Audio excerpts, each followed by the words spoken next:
우선 첫 번째 사례를 보면요. 이 사례 같은 경우에는 4월 3일, 그러니까 한 2달 됐죠. 한 2달 된 사고고요. 그리고 월 소득, 그러니까 항상 우리가 교통사고나 손해배상, 이 사건 같은 경우에는 뭐만 있으면 되냐면요. 산출하는 거는 그렇게 어렵지 않아요. 근데 뭐가 있어야 되냐? 일단 우선 사고 날짜 있어야 되겠죠. 그리고 입원 기간이 꼭 있어야 됩니다. 그리고 월 소득이 꼭 있어야 되고요. 나이, 그리고 부상 정도, 그거만 있으면은 어떤 사건이라도 손해액은 다 계산할 수 있습니다. 물론 정확한 손해액을 계산할 때는 제가 예전부터 말했었죠. 이게 뼈가 골절됐다고 해서 다 같은 골절이 아니라 뼈가 어떤 모양으로 골절됐고 실제로 우리가 운동 범위, 그러니까 관절의 움직임에 제한이 있냐 없냐, 그리고 이 장애가 한시장애가 남겠다 아니면 영구장애가 남겠다, 이런 부분을 정확하게 판단을 하려면요, 우리가 골절된 부위의 엑스레이나 CT, MRI 등 이런 정밀 촬영을 한 CD를 확실하게 보여주시거나 아니면 질문을 올리실 때 CD에 이제 본인이 컴퓨터로 열면은 CD가 열리죠. 그러면은 그 CD 부분을 캡처를 해서요. 골절된 부위를 캡처를 해서 같이 올려주시면은 더 정확한 상담이 될 수 있어요. 자, 이분 같은 경우에는 월급은, 그러니까 월급여는 세후 300입니다. 세후 300이면은 세전으로는 한 360 정도, 350에서 60 정도 되는 거예요. 그리고 전방 십자인대 파열이 됐고요. 재건 수술을 했네요. 그리고 사고 내용을 보면 오토바이 타고 가고 있다가 신호 위반한 봉고차가 오토바이를 추돌한 사고입니다. 자, 과실은 무과실로 봐야 되겠죠. 그리고 이분이 질문을 올리시면서 궁금한 점이 뭐냐? 합의는 재활 끝나고 해야 되냐가 이제 첫 번째 질문이었고요. 두 번째는 후유장애는 꼭 6개월 뒤에 이제 후유장애 진단서를 받아서 청구를 해야 되냐, 합의를 해야 되냐. 그리고 세 번째는 이 전문가는 위임을 한다라고 하면은 언제 위임하는 게 적당할까라는 내용이었습니다. 자, 이 사례 같은 경우에 제가 여러 번 설명드렸었죠. 자, 이분 같은 경우에는 전방 십자인대 파열이다. 전방 십자인대 파열은 그리고 수술을 했죠. 그러면은 저는 볼 것 없습니다. 무조건 영구장애입니다. 물론 장애가 나오냐 안 나오냐의 차이이지 전방 십자인대 파열 같은 경우에는 뭐냐면은 쉽게 설명을 드릴게요. 우리가 뼈가 골절이 됐다라고 하면은 뼈만 붙으면 이제 정상적으로 움직이냐 안 움직이냐 그것만 보면 되죠. 근데 이 십자인대 파열 같은 경우에는요, 인대가 끊어졌잖아요. 재건수를 했다라는 거는 이 인대를 떼내고 새로 인대를 만들어서 다시 이어 붙여놨다라는 거거든요. 자, 십자인대, 무릎에 있는 십자인대가 파열되면은 어떤 증상이 일어나냐면요, 무릎은 그냥 굽히고 피고 이것만 돼야 돼요. 이 무릎에 유격이 발생하면 안 됩니다. 물론 모든 관절은 마찬가지지만요. 무릎에 유격이 발생하게 되면은 계속 이 유격 때문에 대퇴골하고 경골 사이에 있는 관절 내에 있는 연골이 계속 닳게 돼요. 연골이 닳으면 염증이 발생하죠. 그러면 지금 몸에 이상이 생기는 것보다 나중에 10년, 20년 쓰다 보면요, 이 연골 자체에 염증이 발생해서 관절염이 올 가능성이 높습니다. 그래서 무릎이 흔들리는 거는 안 좋은 증상이고 이 안 좋은 증상 때문에 후유장애가 발생한다는 거죠. 자, 십자인대 파열이 되면요, 무릎이 몇 미리가 흔들리냐 이 부분 가지고 장애를 책정을 하는데요. 보통 5mm 이하면 장애가 없다라고 판단합니다. 보험사 기준은요. 그리고 5mm가 넘는다라고 하면은 장애가 있다. 근데 보험사는 보통 어떻게 주장하냐? 이거는 10년 동안 한시장애다라고 이렇게 주장을 할 겁니다. 최초에 합의할 때는요. 그리고 장애가 있다고 하더라도 한 9.6%, 한 10년 정도의 장애가 있다라고 아마 보험사는 그렇게 산정을 할 거예요. 근데 제 생각은 다릅니다. 제 생각은 5mm 이상 장애 발생 시, 5mm 이상 무릎의 흔들림이 발생 시 14.5%. 그러니까 왜 그러냐면요, 무릎은 이 동료 장애로 인해서 맥브라이드 기준에 최대가 29%라고 정해져 있어요. 그리고 맥브라이드 해설서를 보면요, 10mm 미만, 그러니까 5에서 10mm 미만은 감산 적용한다라고 이렇게 나와 있거든요. 그래서 통상적으로 감산을 할 때는 29%의 2분의 1인 14.5%로 적용을 시킨다라는 겁니다. 사실 이렇게 생각하시면 돼요. 소송을 해서 신체 감정을 한다. 법원 신체 감정을 받을 때요. 거의 대부분 동료는 5mm 이상 다 나와요. 네. 물론 원래 근육이 탄탄하거나 아니면은 지금 강직 상태 가시면서 아직 무릎이 다 굽혀지고 펴지지 않는다라고 하시는 분들은 5mm 미만으로 나올 가능성이 있습니다. 근데 저희가 진행해본 결과 한 80%는 5mm 이상은 나와요. 자, 그렇다면은 보험사에 주장하실 때는요. 장애가 9.6% 한시 10년이 아니라 14.5%의 영구장애로 주장을 해야 됩니다. 자, 인대를 만약에 예를 들어서 이렇게 생각해 보시면 돼요. 인공인대를 재건수를 했어요. 인공인대로. 이 인공인대가 원래 우리 생체에 있던 원래 인대하고 같은 기능을 발휘할 수 있을까? 네, 저는 아니라고 보거든요. 그리고 제가 여러 명의 슬관절 전문의한테 이렇게 물어본 결과 이 인대는 시간이 지나면 지날수록 동료가 조금이라도 더 밀릴 가능성이 있다.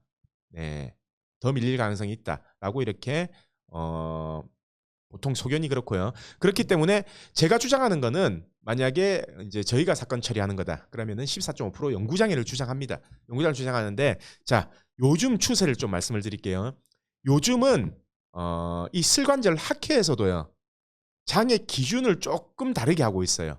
뭐냐면 예전에는 5mm 이상이면 무조건 14.5%, 10mm 이상이면 뭐 19.3% 이런 식으로 했는데 요즘은 그렇게 적용 안 해요. 한 6mm까지는 네, 29%의 2분의 1인 14.5%가 아니라 29%의 3분의 1인 9.6%로 적용한다는 거죠. 네, 이런 결과들이 한 번씩 나오고 있습니다. 지금. 그래서 6mm까지는 9.6%, 그리고 6mm 이상 10mm까지는 14.5%, 그리고 10mm 이상일 때는 3분의 2 적용해서 19.3%. 네, 그 정도 보는 게 맞을 것 같고, 물론 이거는 감정하는 의사마다 다 달라질 수는 있어요. 그래서 결론은 십자인대 파열되신 분은 제가 진행했던 결과 한 10명 중에 8명은 5mm 이상은 나옵니다. 그리고 10명 중에 한 7명은 5mm 이상 나와요. 그리고 10명 중에 한두 명은 네, 5mm 이하로 나옵니다. 그리고 또 10명 중에 10%, 그러니까 10명 중에 1명 꼴이죠. 10명 중에 1명은 10mm 이상이 나와요. 그래서 사실 이 합의를 할 때 네, 언제 합의를 하냐, 재활이 다 끝나고 하냐, 뭐 장애 진단을 꼭 받아야 되냐, 그건 중요한 거 아닙니다. 내가 내 몸 상태를 한번 체크를 해보고 합의하는 게 나아요. 실제로 동료가 어느 정도 밀리냐. 네.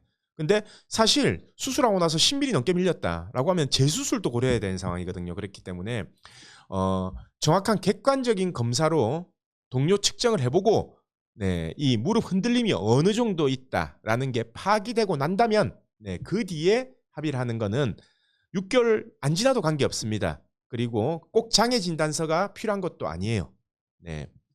그래서 시기나 합의 시점은 그렇게 잡으면 될 것 같고요. 아마도 십자인대 파열은 전문가 선임을 안 하면은 처리하기가 힘들 거예요. 제가 말한 대로 할 거면. 네. 예를 들어서 보험사가 제시하는 뭐 9.6% 영구장애에 합의한다라고 하면은 아니면 9.6% 10년 전문가 선임 안 해도 됩니다. 그냥 십자인대 파열된다라고 하면은 아마 보험사에서 9.6% 10년 정도는 네, 그냥 제시할 거예요. 네. 근데 9.6% 10년하고 14.5% 영구장애하고는 금액 차이가 엄청 많이 납니다. 네. 그리고 14.5%의 소송 가액으로 계산한 금액하고 14.5% 약관으로 계산한 금액. 네, 그 금액도 차이 많이 나요.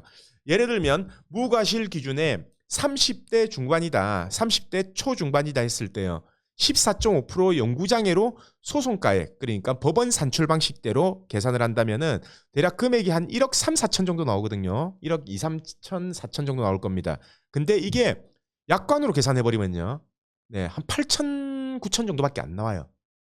그러면은 이렇게 생각하시는 분들이 있을 겁니다. 무조건 소송, 법원 판결 기준 금액대로 계산해야 되는 거 아니냐? 라고 하지만 보험사 입장에서 한번 생각해 보세요.